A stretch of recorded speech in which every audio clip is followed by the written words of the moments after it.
I think this is fake. You can't say that. I can say that. Wrestling's not fake! It's still real to me, damn it! The unscripted, uncensored, loose cannon of commentary. This ain't WCW. This ain't Monday Night Raw. This ain't SmackDown. This ain't even WWE. Do I have everybody's attention now? The recognized symbol of excellence in sports entertainment. You're listening to Marks on Commentary. Hey everyone, welcome to Marks on Commentary. I'm Kathryn. We have a very special guest tonight. Tonight we have, from Providence, Rhode Island, the Juice, JT Dunn. Thank you for having me. I am super excited. I'm gonna fangirl for just a moment. Take your time. Because you were at the first indie show I ever went to. Oh, and that just makes me really happy. Do you remember what show it was? It was NEFW, and you faced Chuck Taylor. Oh, all right. It was a good one then. Yes, it was. Had me worried for a second. But there's no reason to be worried. I promise. So we have JT on for many reasons, but most importantly, CZW Combat Zone Wrestling has their Cage of Death iPPV. It's Cage of Death 15. It's gonna be on December 14th at 7:30. It is at the Flyer Skate Zone in Voorhees, New Jersey. Or you can live stream it or replay it on czwiPayPerView.com. And JT, you're going to be partnering with David Starr. Yes, I will. Guys are the juicy product. We are the juicy product. It took us a long time to come up with that name. And so you guys are going to be facing Blackout for the CZW World Tag Team Championship, which is pretty exciting. Yeah, that's really exciting. It was definitely something that we were hoping for when we got paired together, and it was definitely in the future. We just kind of worked hard together at the shows and out of them, training and stuff like that, and we're given this opportunity. So we're going to make the best of it. Yeah, I mean, and it's pretty important because you guys are relatively new to CZW. You guys just debuted out, Tangled Web? Yeah, we were, I think, collectively we've been there for about 3 shows. Wow. So and we've only been teaming for 2. Yeah. Well, I was gonna say we had to beat each other up. Right. I was gonna say, like, your first match was against each other. So can you kind of talk our listeners through how you guys got involved in CZW and then how you guys ended up being tag partners? Absolutely. I've wanted to get in CZW for a very long time. Starr, to his benefit, trains at the CZW Academy. He had made his way there from previous training and then went to the CZW school itself. I'm from New England, so I'm nowhere near where the CZW school is, but everybody who's a professional wrestling fan knows about Combat Zone and knows the history and the heritage of it, and you should want to be a part of that if you're a professional wrestler. And of course it was on my list, and I just trained so hard to get the opportunity, going down there and training at the school itself and being around the Combat Zone guys. And lucky enough for me, I have a very strong working relationship with Beyond Wrestling, and they just formed a partnership with Combat Zone. And Beyond holds its studio tapings, and a few of them were located at the CZW school. So I was fortunate enough to be on those and wrestle in front of DJ Hyde and some of the other guys. And then for about 5 or 6 months, it took the other guys really pushing hard to get me a shot, just a tryout, just something. And it was guys like David Starr, Shane Strickland, Matt Tremont, who went to bat for me and put their name on the line. Rory Mondo, and they just were like, you got to give him a shot. And then they finally did.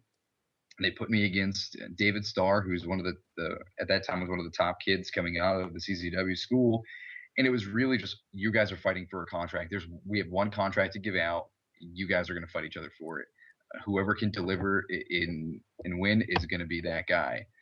So going into it, it was just like so crazy because I'm not around the CZW audience or the atmosphere as much as Starr is. So I felt like he was able to prepare for it a little bit better than I was. Being in the locker room and stuff, you can hear the crowd reaction. You know what they're used to. You know what they want, and you know exactly what to give them. On my part, there's nothing like CZW in New England. There's nothing up here that comes close to it. So I was kind of just walking into it with war stories of guys making their debut and just being laughed out of the building and never being welcomed back. And I think I had spoken to a few people beforehand who had been in that situation and been the guys who just couldn't deliver because of the crowd and because of the atmosphere. The pressure just got to them. And I didn't want to be one of those guys. And I came in, and Star and I, we went in there, and we literally beat the crap out of each other. You really did. I mean, it was a pretty fighting for a ridiculous spot. match. We were fighting, and nothing away from David Starr. He's so strong, such a tough competitor. And then ironically, we both utilize a rolling elbow for a finishing maneuver, and we both went for it at the same time. And he was just a half a second faster and caught me on my chin, and he put me out. I'm not even gonna lie, he put me out cold, and he picked up the win. I was a little disheartened. I felt like there's a few things I could have done better that would have stood out more for the crowd.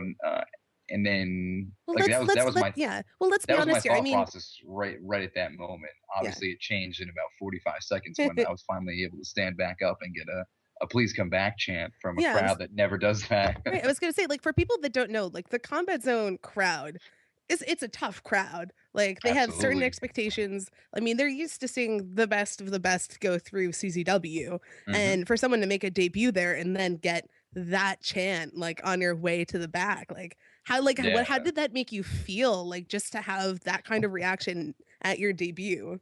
I felt on top of the world. Walking to the back.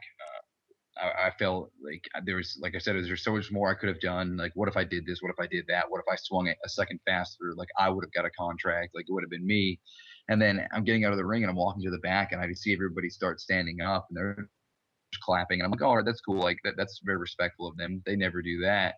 And then I'm about 10 feet away from the curtain to enter the locker room, and they just start erupting with a "Please come back" chant. And I just had to turn around, and I was just kind of like, wait, me? You want me to come back? And they just went nuts for it, and it just made it all worth it. Sure. So how do you kind of go from, I mean, you make your debut match, and I mean, you're told, there's one contract. So how do you go from, taking that loss against David Starr to, I mean, turning it around, you've worked for them since then, and now you have this tag title match. How did you kind of go from there to teaming with David Starr and getting to the position where you're at now?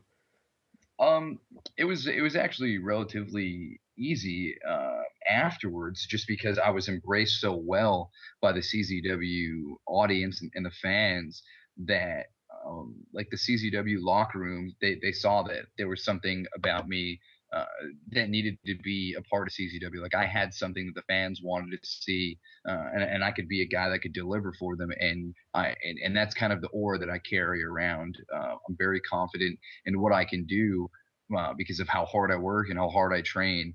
And even though Star and I were opponents, like we were friends before that, and we're still friends. So that only made our bond even stronger. And then it was just kind of one of them things where it's like we got partnered up together. It's just like a fluke thing where it's like you guys wrestled each other. Now, like, go ahead, go be a team together. And it was, I feel like it was just one of the things that was just destined to never work out, because as much as we get along, we still butt heads. We still like bust each other up as much as possible. And we went out there and we wrestled like Four Loco. And like those two guys have been around for so long and they're so good at what they do.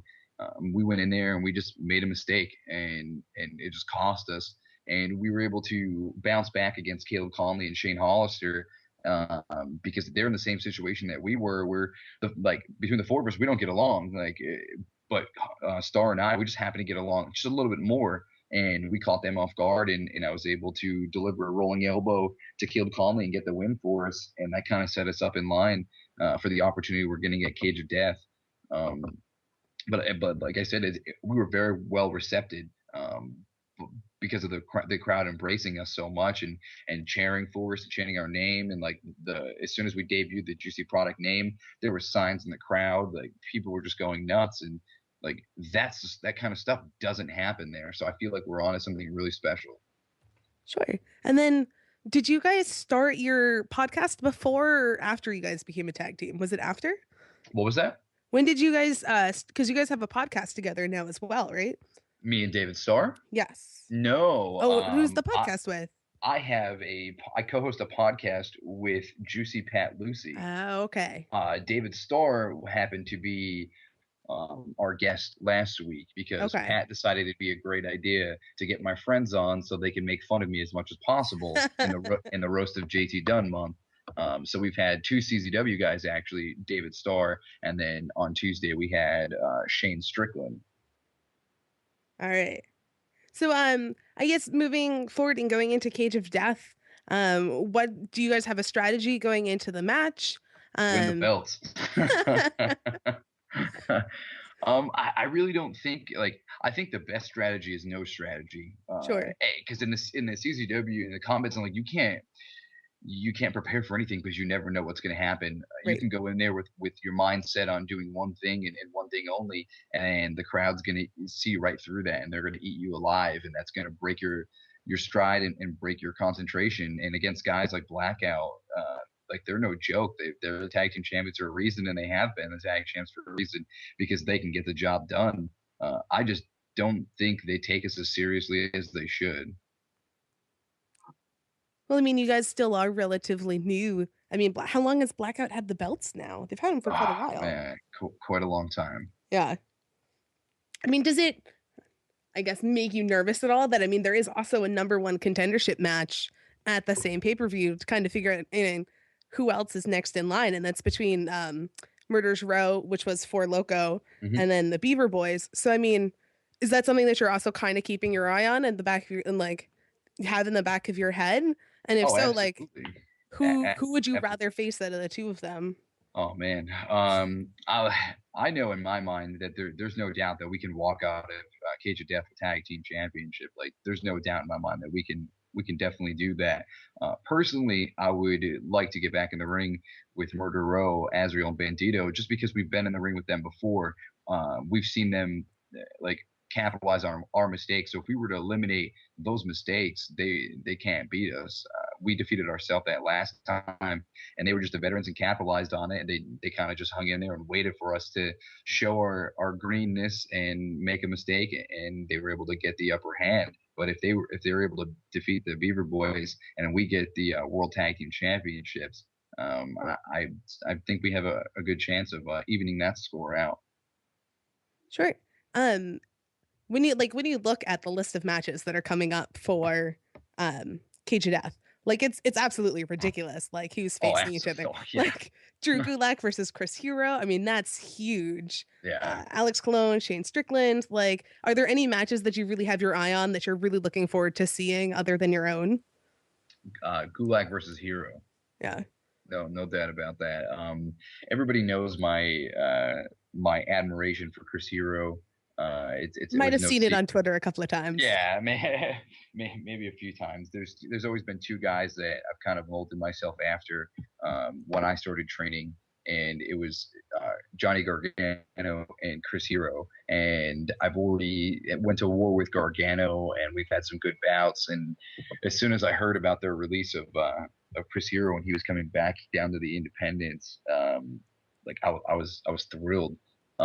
Obviously I feel terrible because of the situation that he was put into, but at the same time, this was a match I never thought I would even be able to touch. Like I never thought it would ever have a chance of happening, and now there's a chance that I could get in the ring with Chris Hero. So I have my eyes just glued to everything he's going to be doing until we get in the ring together. So I'm kind of like, that's the one I'm really looking forward to the most.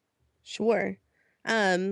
And then we had kind of mentioned before that you work with Beyond Wrestling. I know they have a show this Sunday. Yes, you're in the card for that as well, right?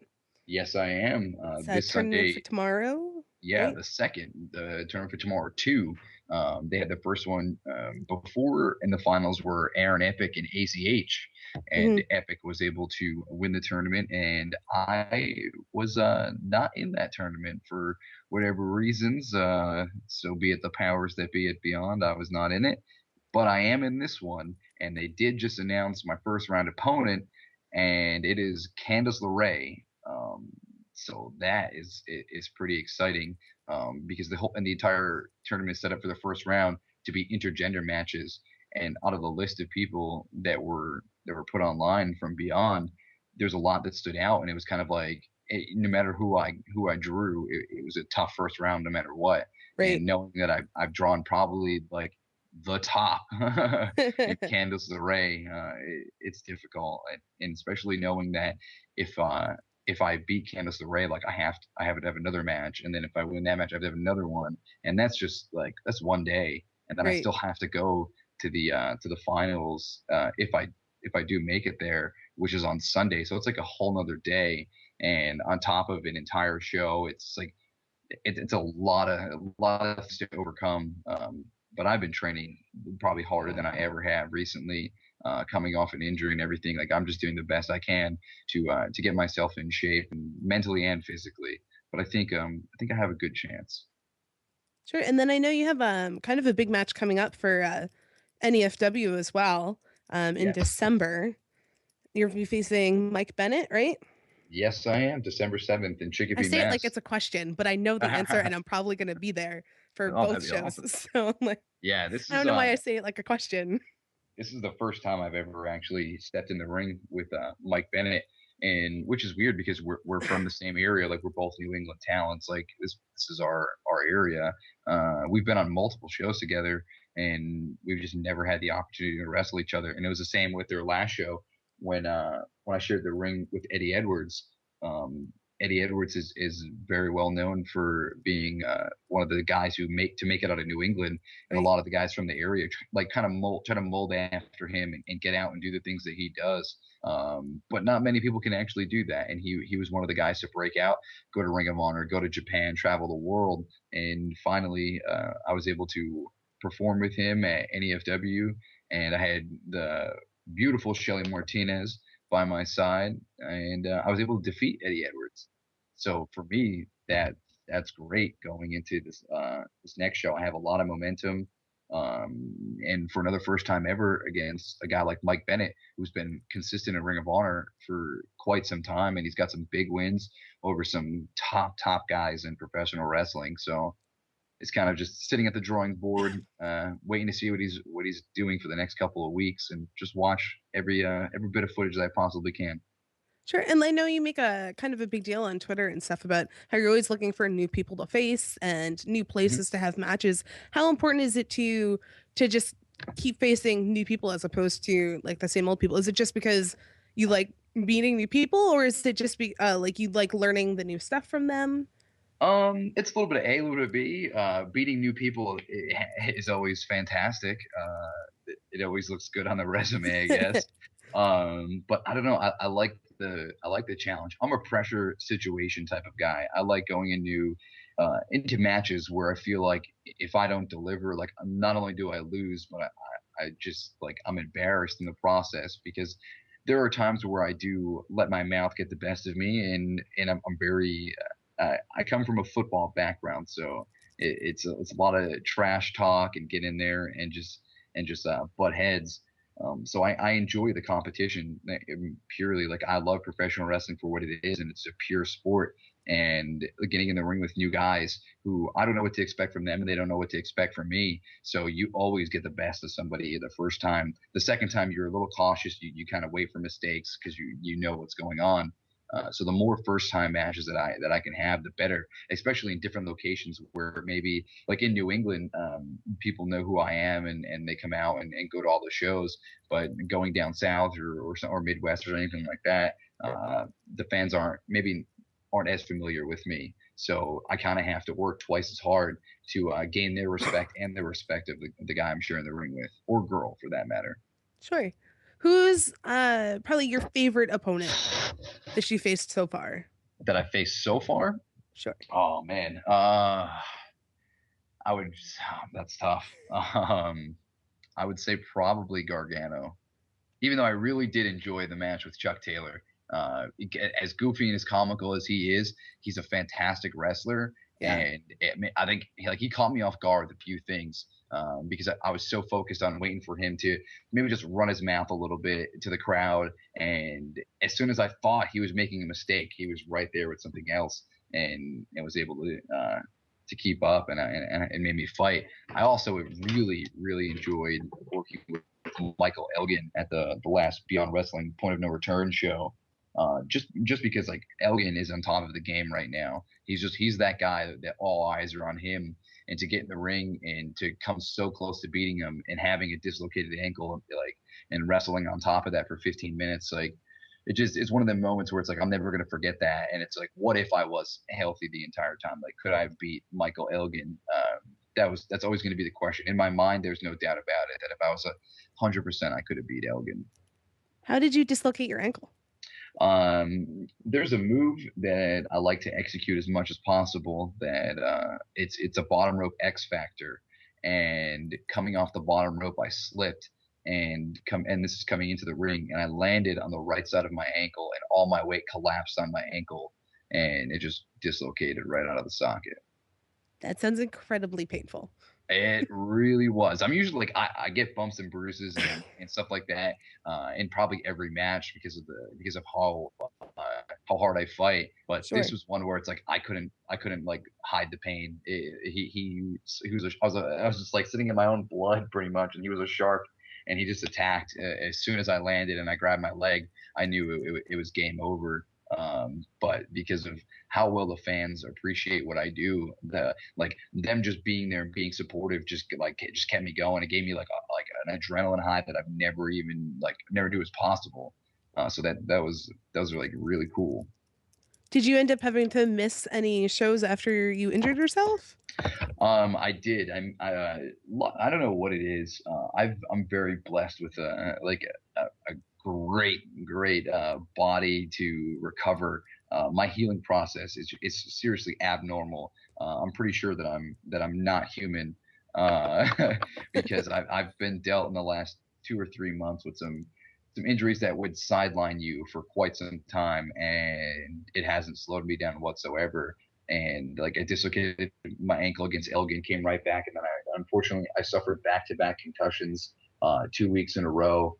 And I'm still coming back from that, but like I feel fantastic. I healed up faster than anybody could have thought that I ever would have, and I'm ready to keep going. I'm gonna take this blessing and save wrestling with it as much as I can. I guess that leads to kind of another thing that you can talk about, because kind of hinted at it. One of your things is that you call yourself the pro wrestling savior. Can you explain that a little bit? Absolutely. This is something that it has bothered me for a very long time, but for quite a while when I first started out, it was never my place to say anything. I was the young kid, and I shared the locker room with the vets, and I heard them complain about things. I heard guys say this and guys say that, and I watched matches happen. I watched good matches happen. I watched bad matches happen. I watched terrible promos go out there. I watched guys get spots that they didn't deserve. I watched guys work for free and steal spots for guys who deserve to be in that spot with getting paid and everything like that. And I feel like it really just took place in the beginning of this year. And it was kind of like right towards the peak of my breakout when people started really knowing who I was. And I just kind of went out and just said what needed to be said. And it was a situation where nobody else was doing anything about it. Nobody else was saying anything. All these guys are bickering in the back. All these guys are fighting with each other. Like the fans are getting crappy quality wrestling, and they're paying their hard-earned money to come see the best. And we're not giving that to them. So if nobody else is going to do that, I just declared that if the fans would allow it to happen, and I was somebody that they believed in, I would save professional wrestling because it's on a decline, and there are spurts here and there where like maybe a Chris Hero coming back to independent wrestling is fantastic for business because Chris Hero is one of the best wrestlers in the world. So him coming back is only good. But when you hear about instances where guys don't get paid, or guys are going out there and having crappy matches, or they're just like guys that don't belong on the show are there taking away the fans opportunity to see the best, it's something that really bothers me, and I want to put an end to that. And by doing so, I'm just going out and putting on the best wrestling matches that I possibly can, so that fans will follow what I'm doing and follow me to all the shows that I'm at, so that everywhere that I travel to, the crowds will increase, the people will be entertained that much more. They'll be introduced to talent that they might not see because they didn't know of them before. And it's just this huge process that really is just like, it's very overwhelming. It drains me mentally, but it's something that needs to be done. And all the fans and the people have been supporting it. I didn't really expect it to catch on per se as like a moniker or anything like that. But the fans have been so persistent with it and saying like, I love it. It's such a great feeling when I'm at shows and I'm maybe at my merchandise table and the fans will come up and just be like it's so great that you're saving wrestling. Like, thank you. And like maybe one or two fans, it would be something small, but to get hundreds and hundreds of fans come up and say stuff like that, I know I'm doing something right, and I don't think there's anything out there that's really gonna stop me or change my mind. Awesome. So I personally know you're all over social media, but if other people want to find you, where can they find you? I am plastered all over social media. I've never seen anybody on social media as much as you. It's just my thing. I like talking to people. I like talking to my fans. I like hearing what they have to talk about. Not even just about wrestling. Like I'm interested in multiple things in life. So when people post interesting things, like I like to start a conversation. But I'm on Facebook. You can find me on Facebook.com/Gotcha Juicy. It's GOTCHA_JUICY. On Twitter, it's at the Juice, TheJuiceee, 3 E's, because somebody decided to steal my Twitter handle right before I had made a Twitter account, and I haven't used it since like 2010. So I'm very disappointed that I can't get that. I've emailed them probably 400 times. And then everything else that you could find me on is connected to both of those, all the Instagram and all that fun side stuff. But Facebook and Twitter, I'm on 24/7. Awesome. Thanks for coming on the show. I appreciate that. Thank you very much for having me on here. I had a great time. Well, I don't know what I'm doing right now, but I just I pushed this button and I'm listening to this thing called a podcast. Apparently there are people named Jason, Eddie, and Kathryn. They do this thing called Marks on Commentary, and so far I really like it. And I think you should listen to it too, because it's really good, and my mama would have liked it, but she got the cancer. All right, we're back. I'm Jason Smith. That was a great interview by Kathryn with JT Dunn. Excellent job. Thank you very much. He's like such a great guy. And, for anyone that hasn't really watched Combat Zone before, like Cage of Death is a huge event for them. They have a massive main event going on. It's going to be a Cage of Death match between Nation of Intoxication, which is Danny Havoc, Devin Moore, and Lucky 13, and Drew Blood, Matt Tremont, Ron Mathis, and Rory Mondo. So it's gonna be a massive main event. They have some big matches. The returning Chris Hero, like awesome. JT Dunn and David Starr. Like it's gonna be a great iPPV. So I highly recommend watching it. I know I'm gonna be. So I'm sold. Awesome. Job done. Great job. Thanks. So let's talk about some wrestling in this past week. I got something we could talk about. Right. Is Andy Kaufman still alive? Like you posted this and I kind of flipped through it. What the hell? What is going on? And why is this wrestling related? I'm so confused. You don't tell me you know who Andy Kaufman is and how he's related to wrestling. I may have to take you to school if you don't. Haven't I been posting all week about how I want like wrestling history class with Professor Brian Fury? Like I posted this like 3 times this week. Like I have no idea what you're talking about, man. Oh, man. All right. Well, Andy Kaufman, like I believe it was the 70s. Him and Jerry Lawler got into like a big tiff and everything like that. And Kaufman, I think I knew that. Yeah, you got to watch Man on the Moon because Lawler's actually in it. It's got Jim Carrey playing the role of Andy Kaufman. It's actually a really well done movie. But anyways, Kaufman, worked it and pretended to be the intergender champion of pro wrestling, where he would only fight women and call them out of the crowd to fight them. And eventually they got the attention of Jerry Lawler, and Lawler pile drove him and supposedly broke his neck. And then they went on the late night show and Lawler smacked Kaufman in the middle of the late night show. Oh, it was awesome. But not supposedly, in I think the 80s, this is where my history lessons need to be picked up. Kaufman passed away and everything like that, but he rapidly got cancer, and now the thing is, and he allegedly died, or however you want to put it, and now people are wondering if he faked his own death, because Kaufman was like a very like out there comedian that would, I don't know, do public stunts and everything like that, and he'd like to make you to question reality.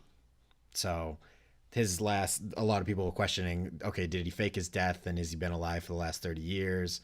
I don't know. I'm just curious. Like I don't know. The child in me kind of wants to see that happen, just because I think it would be an amazing thing to see.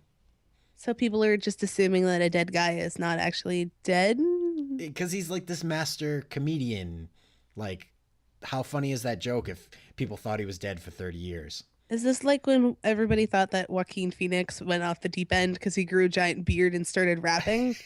No, it's in the level of like they think Elvis is alive and Tupac is alive. It's in that like realm of, oh yeah, well, this guy's still alive, obviously, and he's living down in Brazil. Like, nobody's ever done that, and I think that would be an awesome thing to see somebody actually pull that off.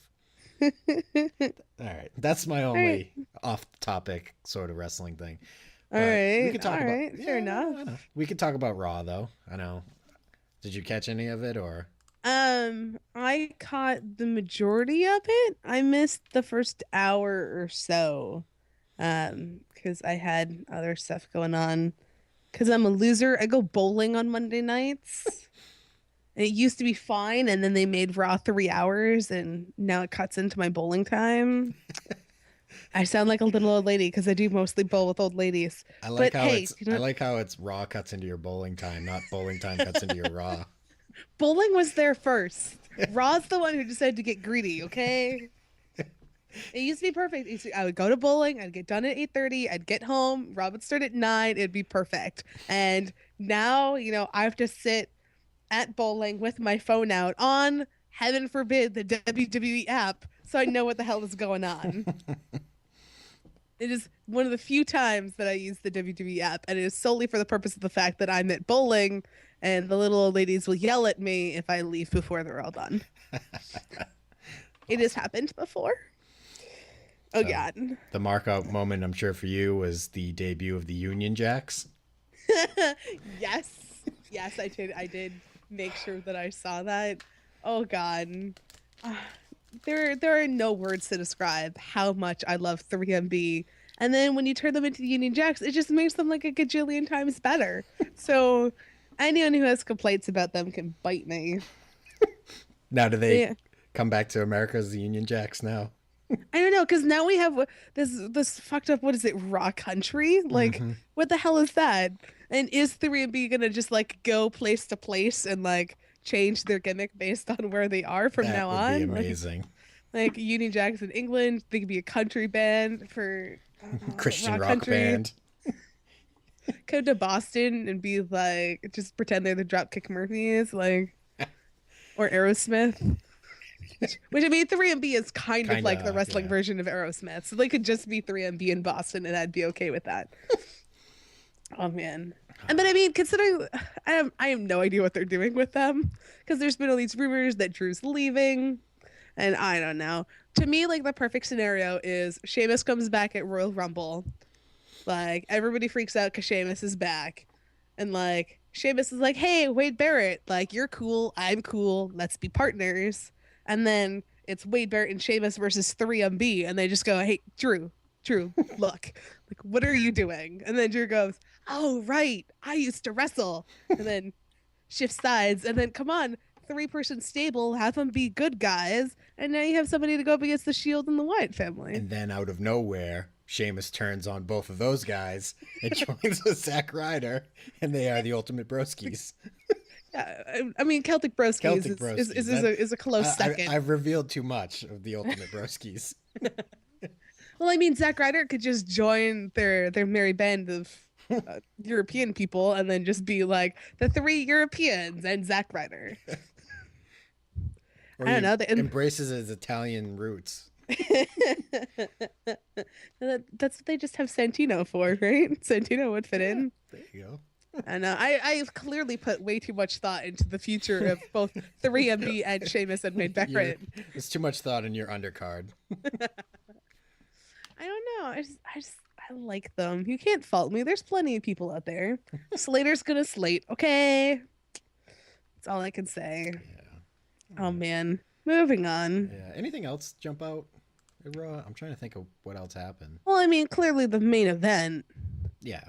Was huge. I know I was on Twitter freaking out because I mean the moment the Wyatt family and the Shield is in the ring together, like, and nobody expected to. Right, and if it were to ever happen, like that's the way you want it to happen. Where like one of them accidentally hits another one, Seth Rollins gets all feisty, and then Dean Ambrose is like, "No one messes with my stable," and then like they have to get separated, and then oh wait, common enemy. And I mean, I know like you were hoping, and I hope as well that this leads into the traditional Survivor Series match, because I mean, if you do what is it, 6-on-6, like. What a great match that would be. Yeah. I would be in love with that match. Because right now, that pay-per-view card, we're a week and a half away. It's pretty light. There's not a lot. It feels like an over-exaggerated Raw right now. Yeah, I mean, there's some matches that I'm looking forward to. But I also feel like what matches have been officially announced at this point? You've got Del Rio and Cena again. Ugh. You got Big Show and Randy Orton for the title.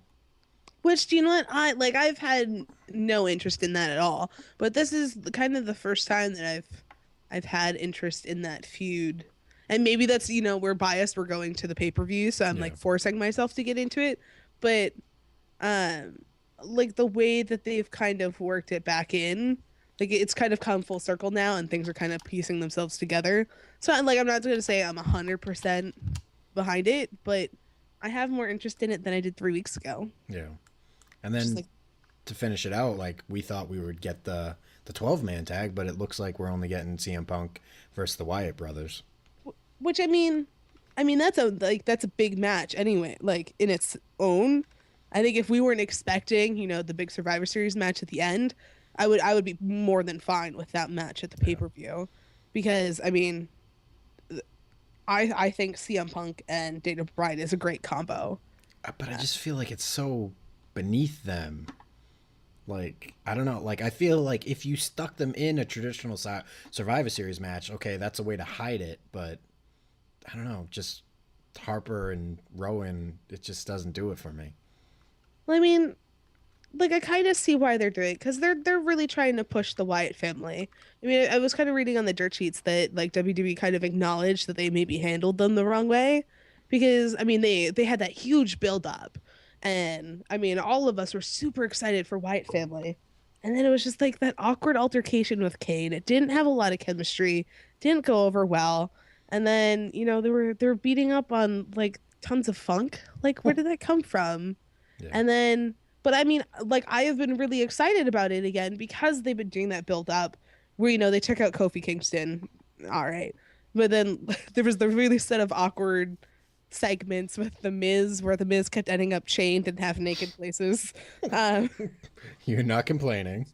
No, not in the slightest. But then, like them attacking CM Punk, like that was unexpected. Them attacking Daniel Bryan, that was unexpected. So like I feel like they're trying to like right their wrongs because they did the huge build up and then they just totally dropped the ball. And so they're trying to build them back up again. And I feel like the best way to legitimize them would be to have an amazing match against Punk and Bryan. Yeah. I mean, I do feel bad because I feel like Punk and Bryan have slid down the card.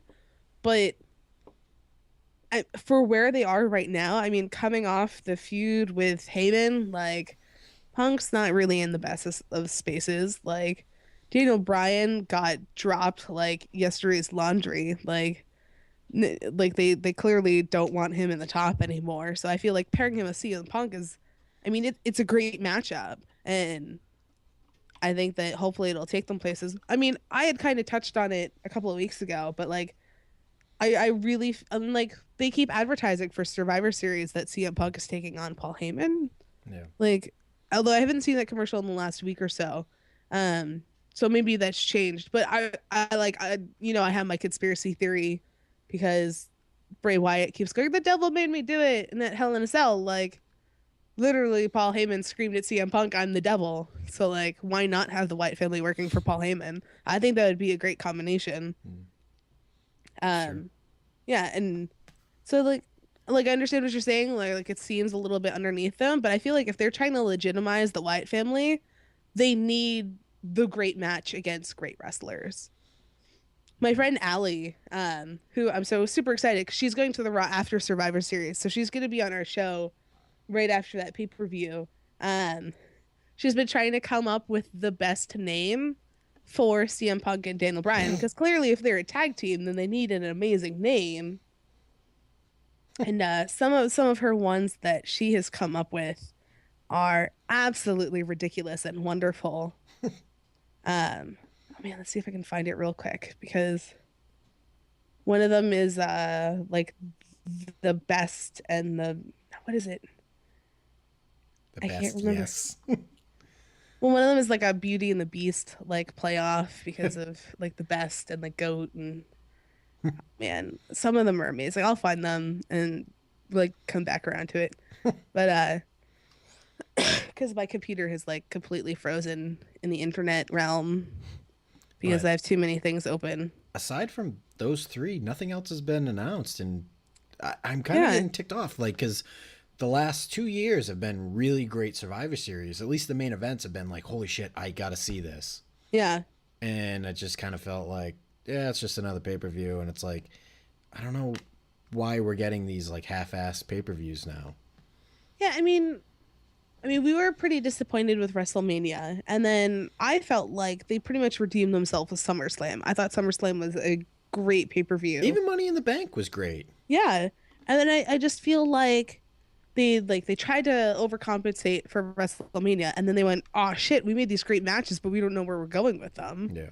And like a bunch of people just kind of got dumped, or people got slid around. I mean, I like we've kind of discussed about like them just dropping Dolph Ziggler, and like I don't know, like that just pains me going back and watching that, like, because he was so good and he was in such a great place, and then where is he now? He said something he shouldn't have, which nobody still knows what it was, and yeah, but then like I don't know, we've talked about like people say stuff they shouldn't all the time, and they get punished for it. And I understand, like, he needs to face repercussions, but like it's been several months now, and he's still jobbing out to people. Clearly, like, whatever he said was bad, but was it really bad enough for this when there's other guys on the roster who've been in trouble more recently or in bigger ways and haven't had the same repercussions? Especially when you're lacking talent right now. Yeah. I mean, we've talked about Swagger a gajillion times, but I don't know if you saw it. They came out on the dirt sheets today that, because we saw like they changed some of the stuff in the contract. That's right. And then one of the things that they said is that if you are arrested for like drug possession or anything drug related or alcohol related, that they have the right to release you. And it's like, so they went through all that, like putting that in the contract, but yet there's no repercussions for people like Swagger. I mean, his push is kind of going away, unfortunately, although, I mean, Real Americans have been getting quite a bit of airtime still, but I feel like that's been centered on Cesaro, not Swagger. Yeah. Like, I don't know, that's still, that whole thing just still doesn't sit right with me. It still makes me incredibly upset because I don't feel like Dolph deserves whatever it is that they've been doing with him. Yeah. I mean, the other thing on the revised wellness policy is the fact that you can now get one of your strikes removed. I'm not exactly sure how you go about doing it, but it's all sorts of like, you have to do like repeated tests and like some sort of counseling. I was looking through it earlier, and I mean, it's a wise idea because there's people like Orton. Right, like Orton, you know, he had strikes when he was younger. He came in at a very young age. He had his problems. He's clean for a long time now. Like, there was one little mishap, but it's like, I don't know, that wasn't that long ago though. It was a couple of years ago now. And why not give guys like that the opportunity to prove that they've changed? Because I mean, if something were to happen, if he were to mess up or something, I mean, he'd be gone. And do you think they could really afford to lose Orton right now? Because, I mean, as much as we hate what's going on with the main event for the most part, I mean, if you lose Orton right now, you're up a creek without a paddle.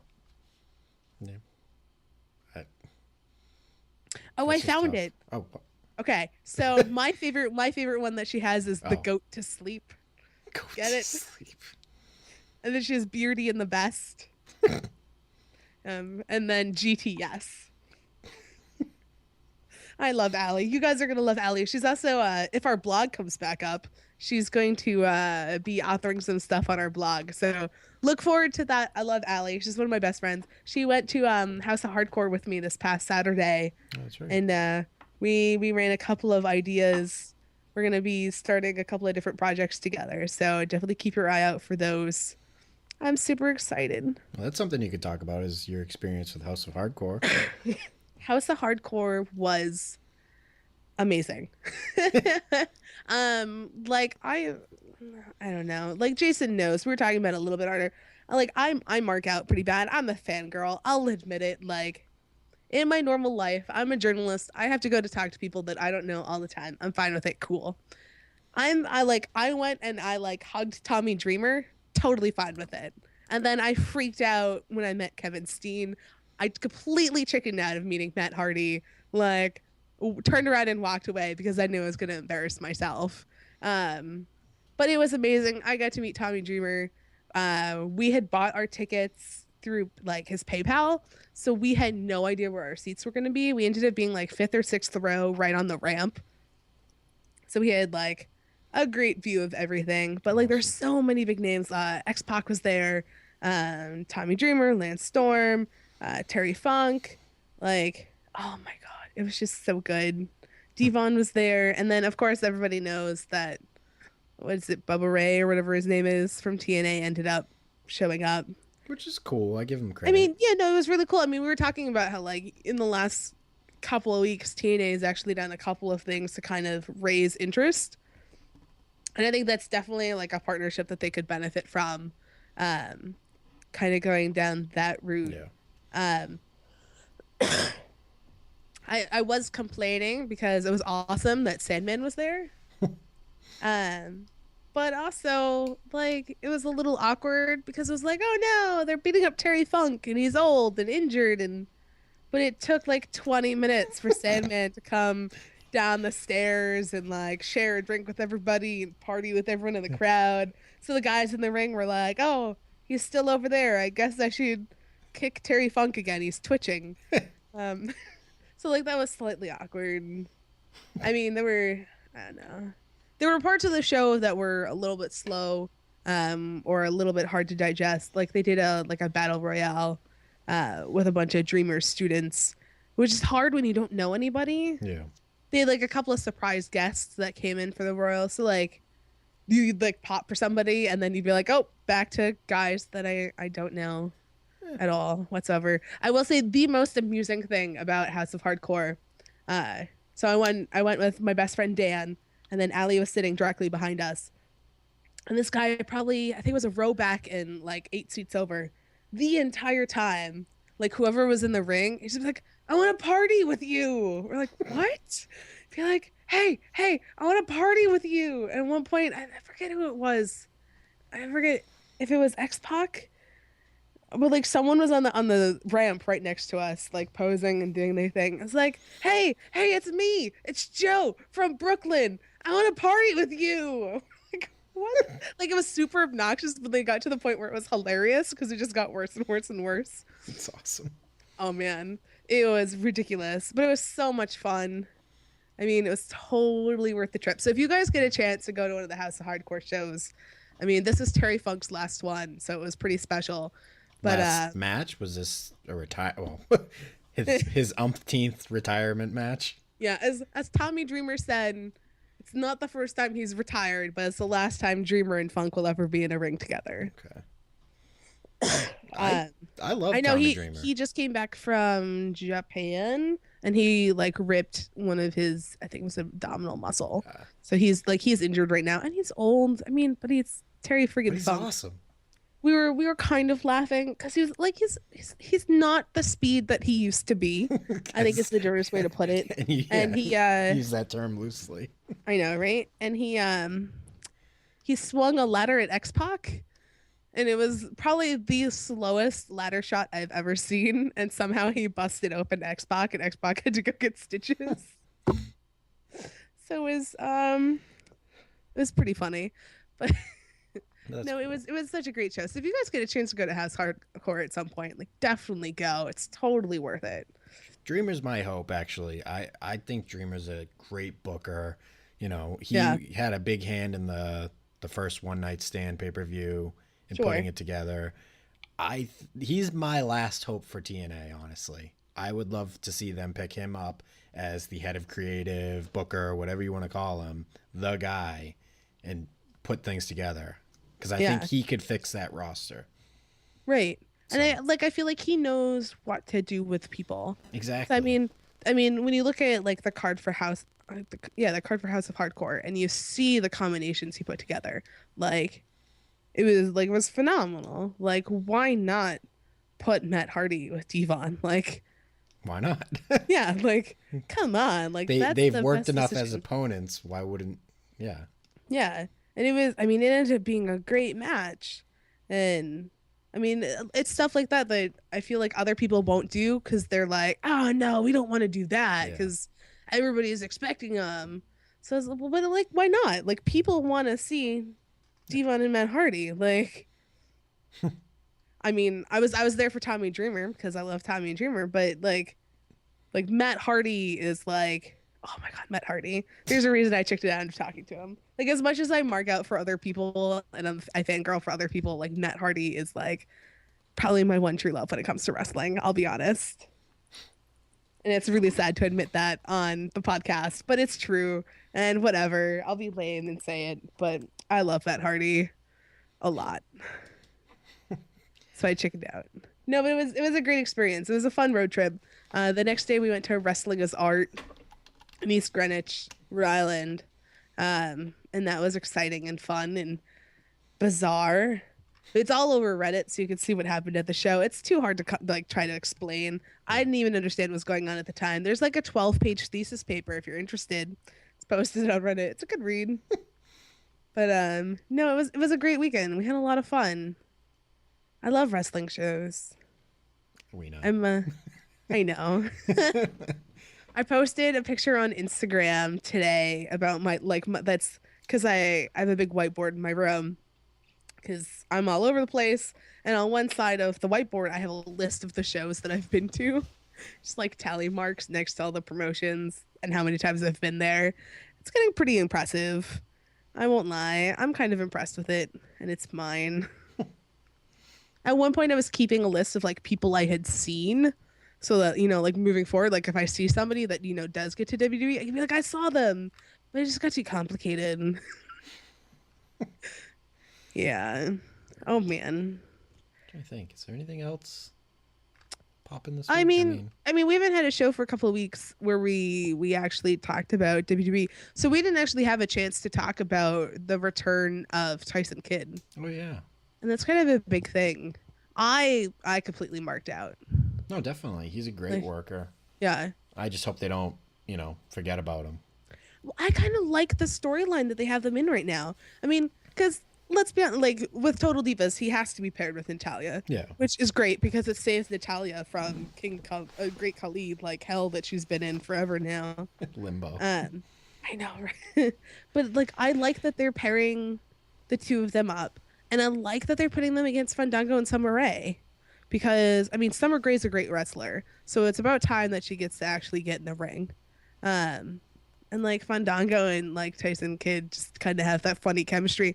But it works because of Total Divas. Like we've ragged on Total Divas before. I'm a fan. I know you guys aren't really. But no, I just think it's great that the way that they're tying it together really works. Because if you don't watch Total Divas, like Tyson Kidd versus Fandango is a good match. But if you watch Total Divas and you know what's going on, then Tyson Kidd versus Fandango is that much better. Yeah. And I think it's a really wise move. And it allows for more freedom from both sides, and it's led to some good intergender matches. I was disappointed that they let Summer Rae win at the pay-per-view, because I understand, like, she was making her debut as a wrestler, but when you take someone who's making their debut as a wrestler and you give them the win that easily over Natalya, Yeah. like, it's a hard time. But I was glad that, like, Raw the next night, they went out and they made sure Natalya, like, made her tap out. Definitely. Like, they re-emphasized that, Natalya's, she could kick your ass. Like, she's amazing. So I was really glad that they did that.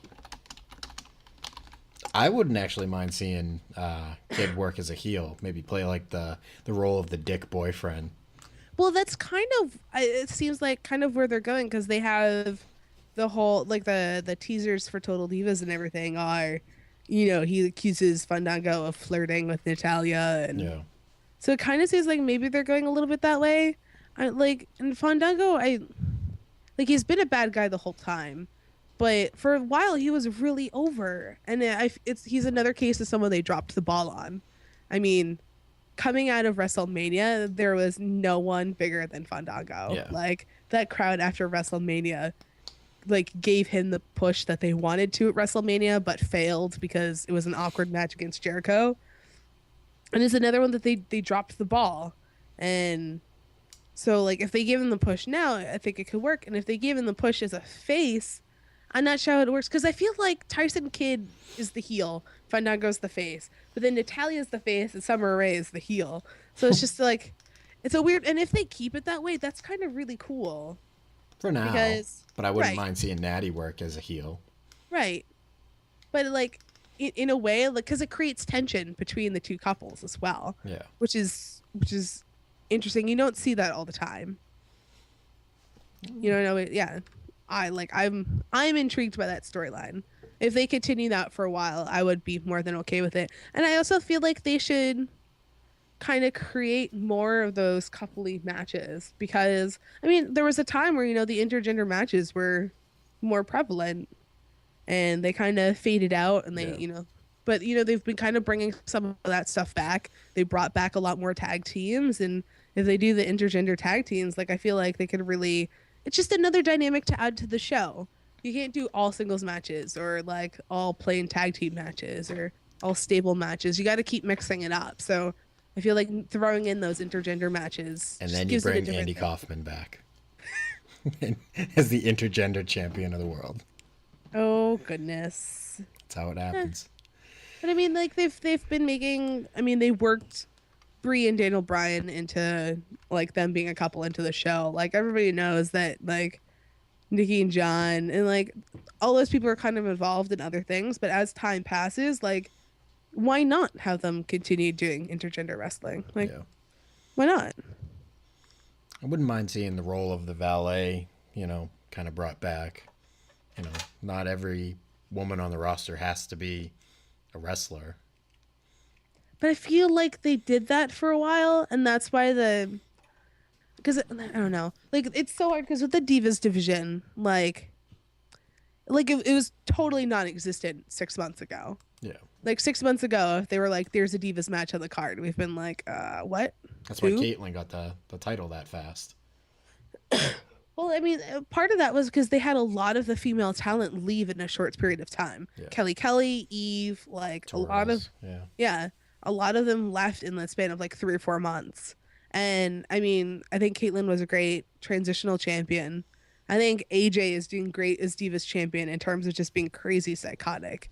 But I like that they've paired her with Tamina. I like that matchup. The bodyguard, yeah. Even though, like, we keep joking that, like, Tamina is just the female version of Big E, but with a smaller rack. No, but I like that matchup. I mean, it's adding something interesting, because now you have the AJ and Tamina versus the Bella Twins, and I like the Bella Twins face. Like, it's settling in. I feel like Nikki doesn't get over as a face as well as Brie does. So the Tamina Nikki match the other night was a little bit awkward. But I feel like it's setting it up for them to split, I think. And so I feel like this is that weird transitional time. But I like the things that I've been more interested in some of the Divas matches than I have anything else. Fair point. And that's nothing I would never have said that 6 months ago. As much as I like Caitlyn, I never would have said it. Anything else on your radar this week? I'm trying to think of anything.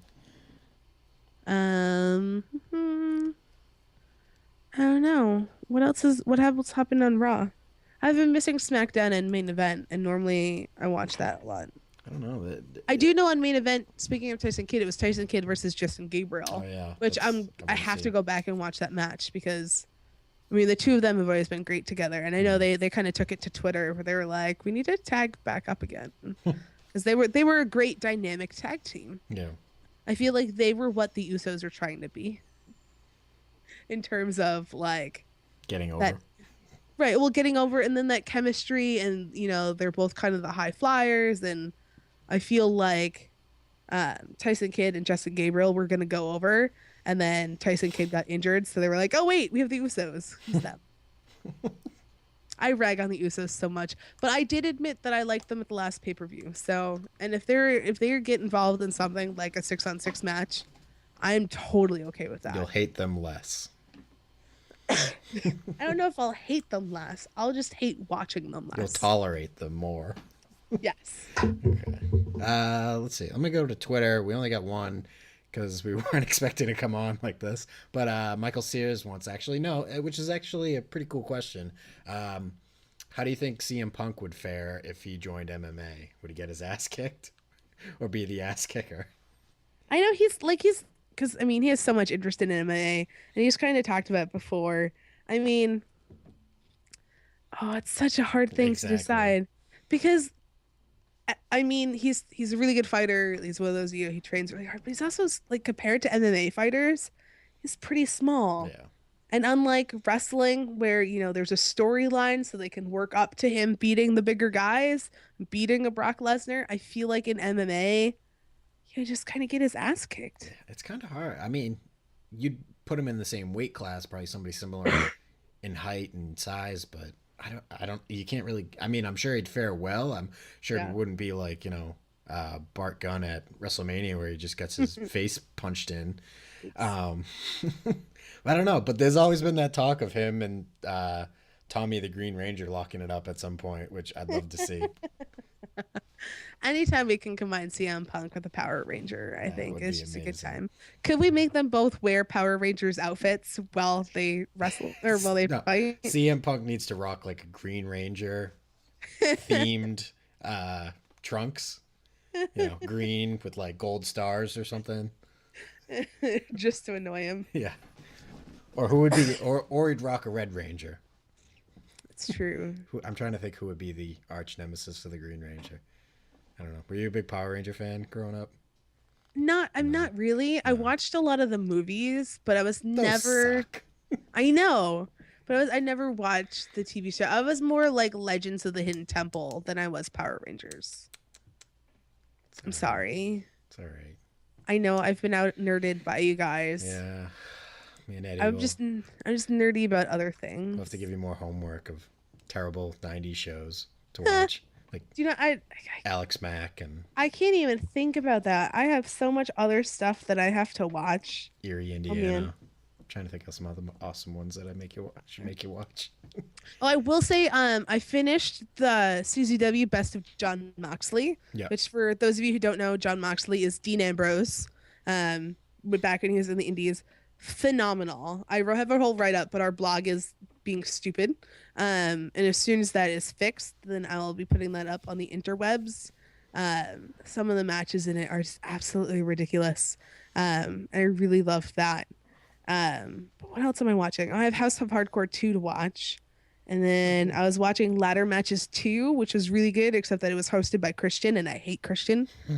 Even though on my road trip, we had 2 patron saints of road trips that were watching over us while we drove to New York and Rhode Island and back, and that was my Wade Barrett action figure and my Christian action figure.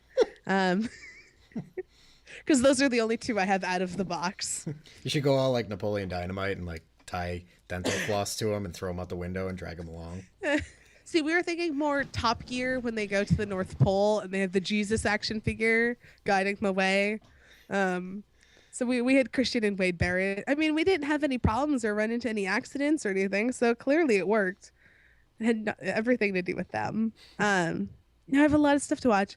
I feel like we need to seriously approach Brian Fury and ask him to do wrestling history with Professor Brian Fury. We've had a call for it. We've had several people tweet about it. I've tweeted about it. If you guys think it's a good idea, tweet him, annoy him until he agrees to do it. He's a good guy. So we might, question you on all the WrestleManias. I know, right? I just need to go to your house and steal all. I have them all. I have completed the collection, sorta. Man, that's what I should do. Is I should just do like a watch along with Kathryn special. Be like, today I'm watching WrestleMania 1. Live tweet WrestleMania with me. There are some that I haven't sat entirely through, like the early ones, because it's I didn't grow up with that. But I know I've seen the key matches, but I don't know. There's a WrestleMania 4, there's a giant tournament. I haven't sat through that yet because I know how it ends. One day or weekend this winter when everybody's snowed in and can't go anywhere, we should just do our WrestleMania-a-thon. I wonder how many hours that is. Oh, that's got to be ginormous. That's got to be close to a week. Oh, at least. I don't know, I'm terrible with math. 29 times 3. Yeah, that's... I don't know. But, I mean, we live in New England, so it's perfectly possible to be snowed in for a week straight. Oh, man. We should do it sometime. Definitely. Just be like, WrestleMania 1, go. Just come out with, Daniel Bryan beards and stuff like that afterwards. Well, you would. I wouldn't. I'm a lady. All right. I'm not saying. Man. All I right. thought I've proven by now that I am a lady. Yes, I know. I'm sorry to disappoint you. Shucks. Got a chick on your show. Yeah, sorry. Yeah, it's all right. Some people think that's a good thing. Yeah. And then some people are like, you have a lady on your show. She doesn't know anything about wrestling. She doesn't try. Hurry up and make some sandwiches. If we ever do a live taping together, I'm totally making you guys sandwiches just to prove a point. Definitely. Which is that I can make sandwiches that are badass. All right. I think we're rambling. I think it's time to close this shit out. What gave you that idea? So I'm going to pitch it all. Go follow us at MO Commentaries. Visit our website, www.marks. I'm fucking it up. marksoncommentary.com. Follow us on, YouTube, Instagram, Twitter. We're all over the place. Find us. You can go to our blog. It's marksonblogging.blog.com. You guys can read it. We just can't update it. Yet. Yeah, we're working on it. I have a cool idea.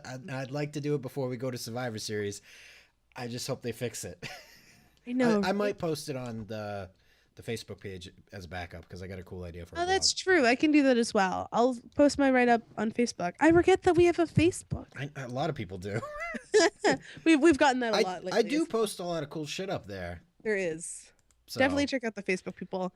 Awesome. Follow me on Twitter. I'm at VLN, PLYR2. You can listen to my random ramblings, my live tweets of Raw, and, of course, pictures of my dog. I'm sure Eddie will be back one of these weeks. You can go follow him at Thrift Store Sage, I believe it is. Okay, Jax the Biker. Thrift Store. You can come follow me at the Twitter account that I don't really use that much, at Decidedly So 8. Yeah, he doesn't use his Twitter. He uses our Twitter to start fights with Pac-Man Jones. Fuck you, Pac-Man Jones. Yeah. Oh, we should have talked about that.